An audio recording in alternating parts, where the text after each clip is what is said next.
Bien le bonjour, ici Rajo, et pour ce retour plus ou moins de Computer Time, je viens vous présenter une tour, un Acer Aspire X3300. Et ce que je voudrais savoir, c'est cette machine achetée 20 euros. Est-ce que en y ajoutant une petite carte graphique, on peut arriver à en faire quelque chose? It's Computer Time.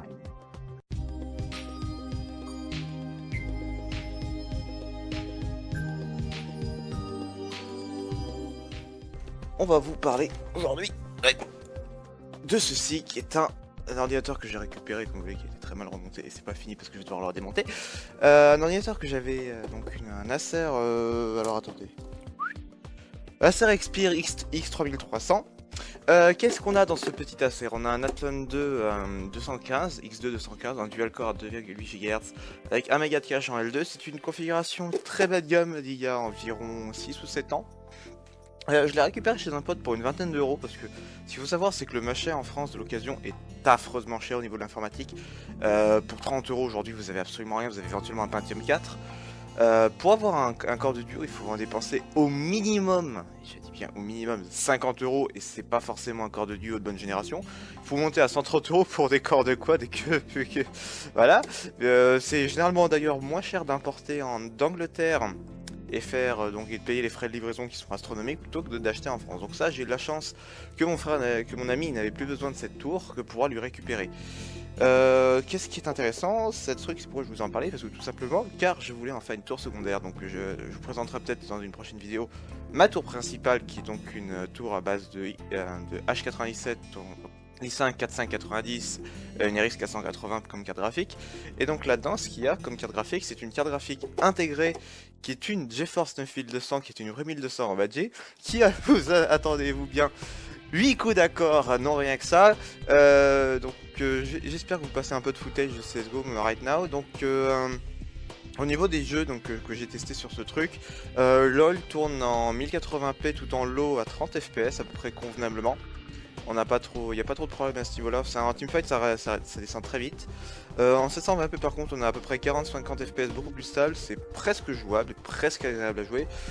Par contre, pour tout ce qui est les autres jeux compétitifs, CS 1.6 se déplace à 20 fps en 1080p, 30 en 720p, ce qui est absolument ridicule. Et CSGO est à environ 10 fps en 720p et tout au minimum en 480p, 15 fps, bref c'est pas jouable du tout. Donc Nvidia avait donc fait cette carte graphique, je sais pas trop pourquoi. Et donc moi ce que je vais vous faire, tout simplement c'est que j'ai acheté la carte graphique la moins chère que je pouvais trouver sur le bon coin, qui est une GeForce 620 donc OEM, donc ce que je me suis fait avoir parce qu'il y a deux types de 620, donc la version OEM qui est donc une 520 rebadgée, qui a 48 coups d'accord et qui consomme 30 watts. Donc voici la bête, donc c'est une Pegatron, donc c'est à dire que c'était une carte graphique qui était fournie dans les machines HP. Vous pouvez voir qu'il n'y a pas de bracket parce que le bracket est là, et il s'agit d'un bracket full size, et le Acer que j'ai n'est que sur du low profile, donc je l'ai complètement retiré. Cette carte pèse littéralement 200 grammes, je pense pas que ce soit vraiment un problème si elle soit pas retenue. Et de toute façon c'est pas bien grave, je l'ai payé, donc 25 euros, frais de port compris. Ce qui est censé être monumental pour ce que c'est, parce qu'en Angleterre, pour 10 livres, vous avez littéralement des cartes graphiques, des vraies cartes graphiques, de la DDR5 et tout. Là, je crois que j'ai soit 512 mégas, soit 1 giga de DDR3. Donc 48 coups d'accord, basse clock, les specs s'affichent en ce moment sur votre écran. Et donc, je vais vous le monter en le filmant complètement au Schnaps, et on se retrouve tout de suite pour les tests. Et je vais peut-être pouvoir même faire tourner Fraps à ce moment-là. Voici la carte graphique installée, donc vous pouvez voir donc là-dessous, donc là il est censé y avoir un lecteur DVD, je l'ai laissé, donc en dessous j'ai un disque dur qui m'appartient parce qu'on m'a filé son disque dur. Là-dessous, en dessous il y a le Athlon, et donc là ce truc refroidit passivement, c'était le chipset de 9200, qui en plus devenait particulièrement chaud. Donc bon, on va voir ce que ça fait en sachant que il y a un petit ventilateur sur cette carte qui est censé être refroidi passivement. J'espère que ça va marcher, en tout cas là j'ai pas de braquette de verrouillage, mais c'est pas très grave parce que bon c'est une petite carte et ça va bien tenir. Donc peut-être qu'un jour j'y mettrai plus de RAM si je vois que ça marche bien. En tout cas, on se retrouve tout de suite pour les benchmarks, j'espère avec Fraps. Bon Dieu qu'il y a du mieux. Ah oui aussi, le jeu est pas réglé du tout. Mais bon Dieu qu'il y a du mieux. Vraiment c'est... J'étais littéralement à 20 fps, donc le jeu se capte apparemment à 30, donc si on fait un fps max 1000, apparemment vidéo. Là. Wait for VT15, là. Ça peut là beaucoup mieux. Bloqué à 60 FPS? Vraiment? Non. Ah bah j'aurais pu mettre ça. Non, mais je sais pas.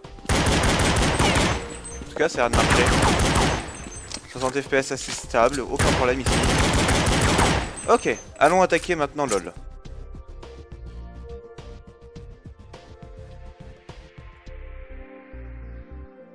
Et on est à 40 FPS dans le vide.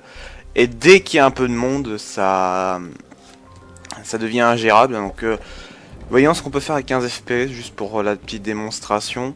Et vous allez voir, il va très vite y avoir, je crois, un très gros drop. J'aurais dû acheter une smoke.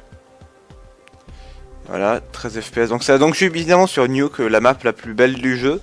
Je fais très vite un essai de temps réel avec des bots, ça tire 15 FPS. Oula, bonjour.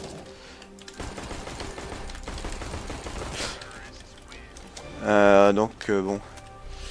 J'achète une smoke et je vérifie ça tout de suite. Du coup, on va essayer donc avec frappe, c'est-à-dire vraiment dans le pire état possible. Si vous voulez streamer avec votre truc. On descend à 10 FPS, juste devant la smoke. Au niveau du mouse lag, il est pas très important. Bon, il est moins important évidemment quand frappe c'est pas lancé.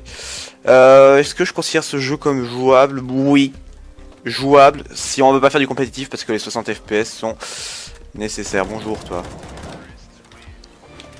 Et ben écoutez, moi qui n'avais pas tourné cette vidéo en avance, je suis à moitié déçu. C'est-à-dire, ça marche à peu près. Donc, on a LOL qui tourne bien, on a The Binding of Isaac qui tourne nickel, c'est pas mal.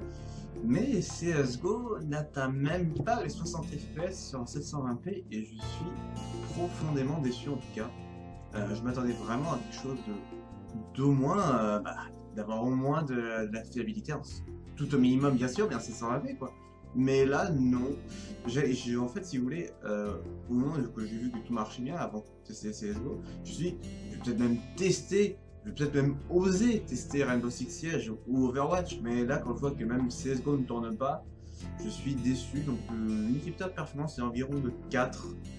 Ça, c'est plus ou moins presque 4 fois plus performante que donc, le chip intégré de la 9200.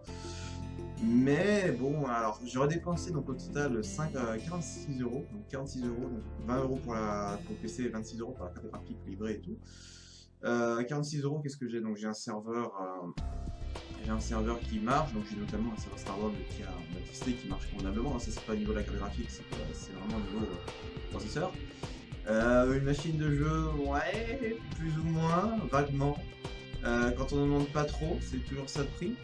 Ce que je vais probablement faire donc de la carte graphique maintenant qu'elle est là et qu'elle m'a déçu, je vais probablement faire une unité de calcul de Falling Atom. Déjà sur ma tour principale, je fais Falling Atom. Là, je vais y rajouter cette petite unité à 48 unités qui est d'accord.